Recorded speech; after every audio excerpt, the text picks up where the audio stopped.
Well, Senator, thank you so much for your time. I appreciate you coming on the program. And thank you, Cam. I appreciate it very much, your interest in this, and thank you for the good work your organization does. Well, absolutely. Sounds like there were some hidden fireworks on the 4th of July in our nation's capital. We all know about the big display on the National Mall, but sounds like in testimony that Acting ATF Director Ken Melson gave, there were also some pretty explosive revelations. Yes, I would say at least three things, and maybe more that you would see, but at least for me, number one, throughout the last 3 or 4 months, we thought only ATF was involved, although we were hearing rumors about other agencies within DOJ being involved. It's pretty clear from Melson that the Drug Enforcement Administration, the FBI, and perhaps some other agencies were involved very heavily in Fast and Furious. The second thing is that in letters to me, Justice Department has always said that they didn't know specifically about guns going across the border. In other words, the walking of guns across the border. Mm-hmm. So we get from Melson acknowledgement that agents had, in fact, witnessed transfer of weapons from straw purchasers to third parties, and they did it without following the guns any further. So not only is that good information we ought to have, mm-hmm. but it refutes of whether or not they were telling us the truth in our previous correspondence. Mm-hmm. And then the last thing is, unless you see some other things that you want to ask about, would be the ATF Fast and Furious operation was under the direction of the Arizona U.S. Attorney's Office. I guess we had suspicion of that, but this proves it. Okay. Yeah, and Jenny, if you want to... Well, and you touched on this, but Melson really did provide some stunning information to your investigators about how the Department of Justice not only allowed guns to be smuggled, but that taxpayers' dollars from other agencies like the FBI helped pay for it. Well, I believe you're right, but I'm not sure that I can categorically say that at this point. But there's enough suspicion along the lines of your question that I want to get an answer to that. Mm-hmm. Indications, anyway, that perhaps informants were paid informants were helping to buy these guns. And the question then becomes, well, how were they getting paid? Where was this money coming from? We got to get an answer to that, but there is suspicion to believe that that could have happened. And I wanted to ask you, because I know we all remember the email that from April 2010 that was released showing that Melson watched these straw purchasers buy these guns via live video, and then he wanted these weekly updates. Did your congressional investigators talk to him? Because now he says, he's sick to his stomach when he reviewed these documents, and he didn't know anything about it until this whole thing blew up. What are you getting from him as far as the time frame when he knew this? Because it seems like it's conflicting. Well, we know the videos exist because we've seen them, but he says he did not watch the videos, and he did say that he was sick to his stomach from the standpoint that he had been acting for a long period of time and didn't pay much attention to the documents that were coming back. But when he reviewed them, what the whistleblowers had to say, what they were telling us, that's when he got sick to his stomach. Mm-hmm. Is it any more clear to you at this point? You've got President Obama, you've got the Attorney General, you've got his press secretaries, all saying, hey, there's an investigation underway. We can't really say anything. Is it any more clear to you at this point that Eric Holder had to have known about this?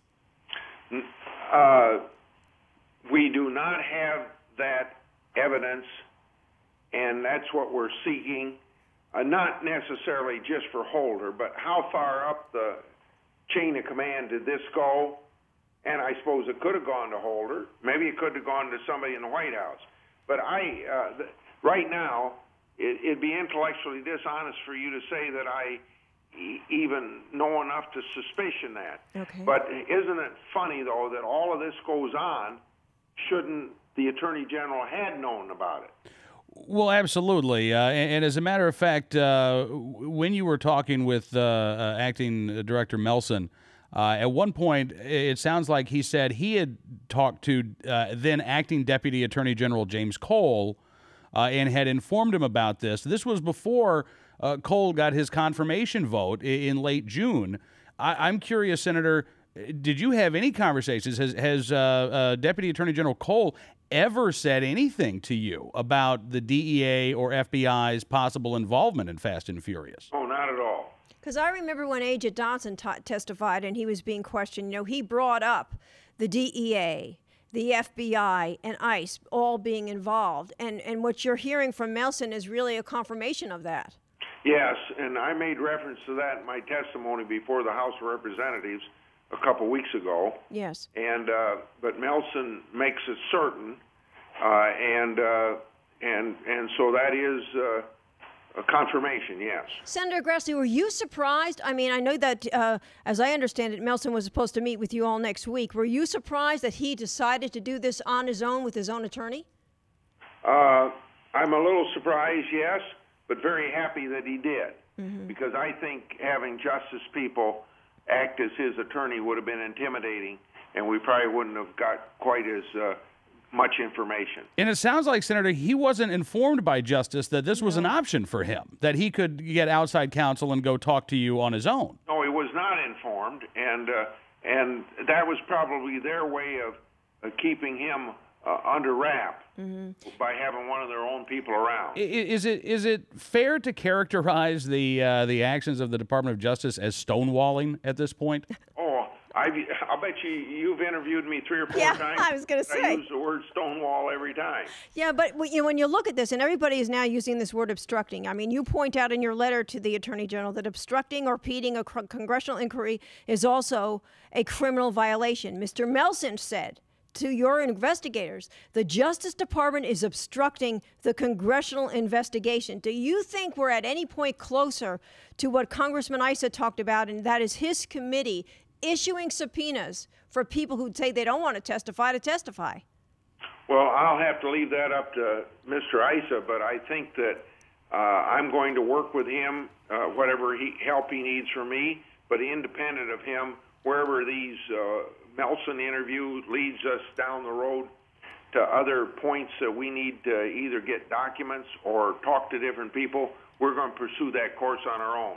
And I know I said this to you before the interview, but this story just kept getting bigger and bigger and bigger. And now that you've got so many agencies possibly involved, how do you ever really get to the bottom of it? Well, you just never give up, and Grassley never gives up. Yeah, we've heard that from you too. Hey, Senator, just a couple more questions here. It sounds like, as you say, all signs point to DOJ.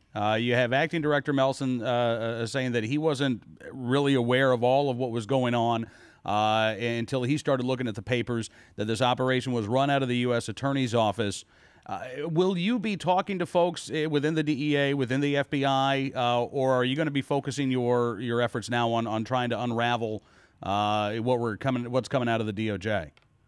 I think that we got to pursue every lead that we get. And I thought you made a very important point in your letter, too, pointing out how this information was not shared between agencies that are in the same building, under the same department, and you say if this information is accurate, then Operation Fast and Furious might have been cut short. That's pretty compelling. Yeah, it's kind of that smokestack philosophy or silo philosophy that I always start with 9/11. The FBI wasn't talking to the CIA. We changed the law so that they could, and hopefully preempt terrorist attacks in the future. But right here in the same department, you don't have the left hand knowing what the right hand's doing, and that's a sad situation. What do you think about these Mexican officials, and I know you're really very heavily involved in your investigation, saying they want U.S. officials who authorized this program to be extradited to Mexico to face trial? I'll let judges handle extradition. But I mean, that's a pretty serious statement as far as I know. Everybody's concerned about our relationship with Mexico and how we fight this war together. I think there's things more elementary that need to be done that aren't quite so controversial, and that is that if we expect Mexico to cooperate with us, they should have known about this as well. Very good point. No doubt about it. Well, Senator, again, we appreciate you coming on the program, sir, and look forward to talking to you again because I know this investigation is going to continue. You're going to keep digging until you get the answers. Yeah. Thanks Thank you a very bunch. much. Appreciate it. Thank you. Senator Chuck Grassley joining us here on NRAnews.com.